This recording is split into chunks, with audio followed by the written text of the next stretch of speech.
The time has come. We're coming down to the final 5 videos, and for the final 5, they all need to be the best videos, right? So we're starting off with a banger. We're reviewing my iPhone 14 Pro, which I've been living with a little over a year and a half now. It's gonna be 2 years this September, but I obviously won't be here this September, so we gotta do it right now. If you are watching this the second this video is posted, I'm actually graduating currently. I'm walking and getting my diploma right now, so that's pretty cool. So if I don't respond to your comment right away, that's probably why, but no one watches these videos right away anyway, so it's fine. Anyway, let's just get right into it, and let's start off with the best thing about this phone, which is the design, which has held up amazingly. The glass back and the stainless steel edges and the matte finish and the cameras and the display, it is all just perfect. I've loved this phone. I've loved using it for forever now. As much as the iPhone 15, they're so crazy in the redesign with the curved edges, the titanium and all of that. I went and checked them out in the Apple store too, and they're pretty cool, but I've never once had an issue with the sharp edges of my iPhone 14 Pro. I've even worn a case on it, which the case I've worn on it has been surprisingly good because I have barely any dents or anything. Besides that, no cracks, not even on the display. I do have a screen protector. I'm not currently in any of this B-roll. I just took it off for this. I got a new one I can put on. My phone has been in pristine condition because I drop my phone a lot. I'm a very clumsy person. So luckily the 2 cases I've used over the years, they've been really good at keeping the phone protected, which has been really nice. The design, it is amazing. And then with the display, my model is a 6.1 inch. You could obviously get the 6.7 inch, but I think that is too big. I opted for the small version coming from the 10s Max because I thought the 10s Max was too huge and it was only 6.5. So imagine going to 6.7, like, and now they want to do 6.9 this year. Like, hello.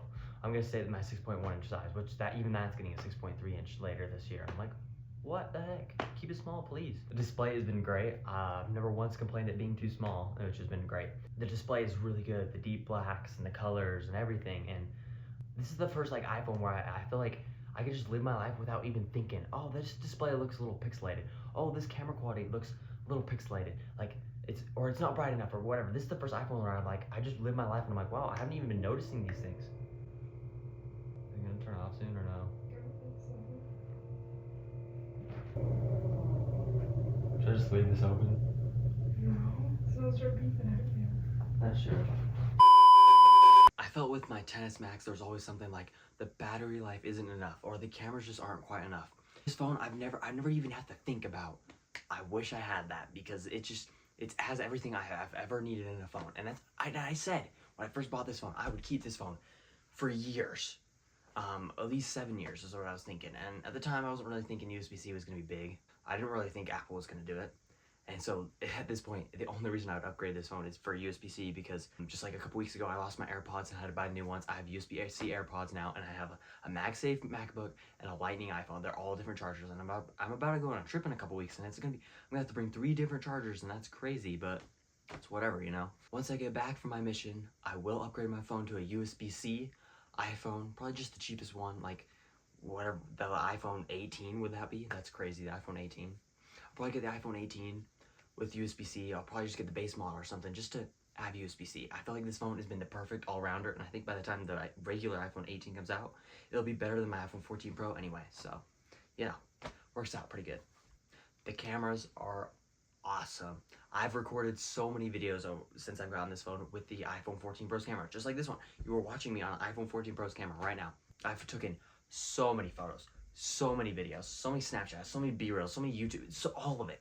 I've done all of it on this iPhone camera, and it's been great, and I've loved every second of it. The 48 megapixel camera has been perfect for me. I love using the ultra wide one. I got a big space. I love using the telephoto. It's been a great telephoto. Just the 3 times is enough for me.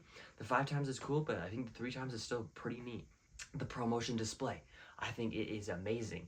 In about 2 weeks now, 2 or 3 weeks, we are gonna finally get iOS 18. And I am leaving July 1st, so if I was to try out iOS 18, I would have to get a beta on this phone, which I don't know if I want to do that or not, because then I'm going to be gone for 2 years. My phone's just going to be stuck on a beta for 2 years. That probably isn't good for my phone. So we'll see if I ever end up trying iOS 18, but by the time I get back, it will be iOS 20 will be out by the time I get back. That is crazy. And I'm sure this phone will be running it just fine. That's crazy that like in 2 years, your phone is just 2 years older. Like it's already 2 years old, now it's gonna be 4 years old by the time I get back. And I'm like, man, the iPhone 14 seems so new right now, but it's not gonna be new once I get back.